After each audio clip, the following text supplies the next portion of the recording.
Assalamu alaikum and welcome back to ElectroCAD. In part 4, we developed the control philosophy of our RO water filtration system and we clearly defined what the system must do under normal operation, faults and interlocks. In this video, we take the next engineering step, which is converting control philosophy into implementable control strategy using logic diagrams and relay logic. This is the final step before we start drawing schematics.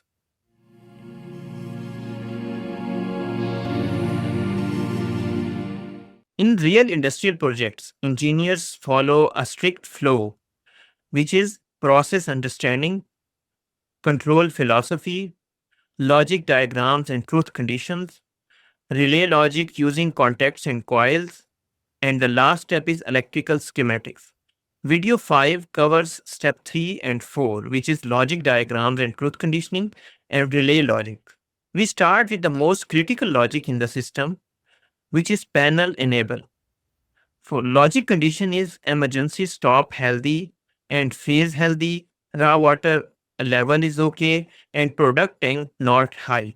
If any of these conditions is false, the entire panel must shut down. This logic is implemented using series contacts because all conditions must be true.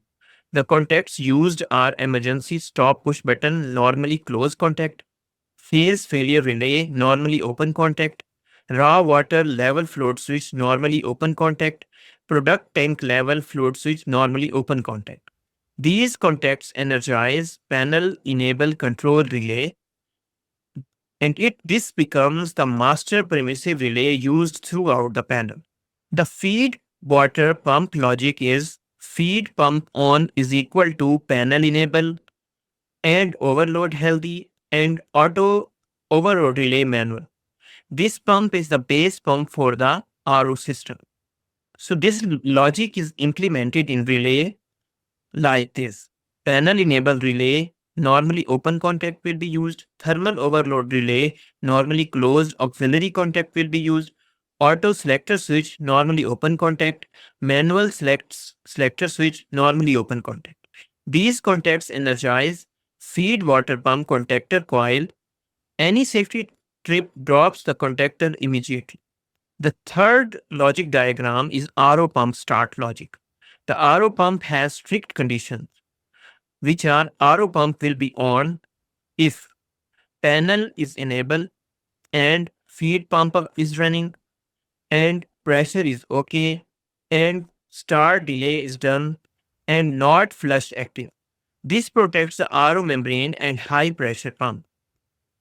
Now we develop the logic for this using relay.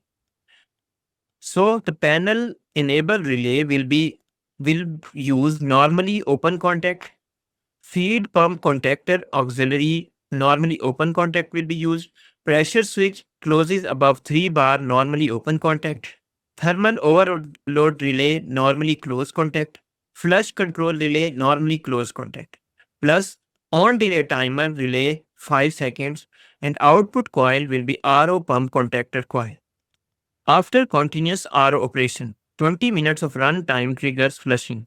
RO pump stops, flush solenoid valve opens, feed pump continues running, and flush duration is 30 seconds. Now we develop the logic for this. This logic uses on delay timer relay 20 minutes, RO run timer, and on delay timer relay 30 seconds, which is flush timer. Output coils will be used of flush control relay and flush solenoid valve coils. After flushing, flush valve closes, start delay is applied, RO pump restarts automatically. This ensures a smooth and stable restart. So the relay logic is implemented as flush timer done contacts, on delay timer relay 5 seconds, and output coil will be RO pump contactor coil. The dosing pump logic is dosing pump on is equal to panel enable and overload healthy and auto and RO pump on or manual. This prevents chemical wastage and overdosing. The relay implementation uses panel enable relay, normally open contact, RO pump auxiliary contact, normally open contact, thermal overload relay, normally closed contact, auto manual selector switch contacts, and output coil will be dosing pump contactor coil. If this step is skipped, ladder diagram become confusing, commissioning issues increases, troubleshooting becomes guesswork. Professional control engineers never draft first, they define logic first. In the next video, we finally move into AutoCAD Electrical and explore the interface, review IEC symbol libraries, prepare the environment for control schematics. If you can move from control philosophy to logic diagrams and relay logic, you can design any industrial control panel with confidence. Thank you for watching, and I will see you in the next lesson.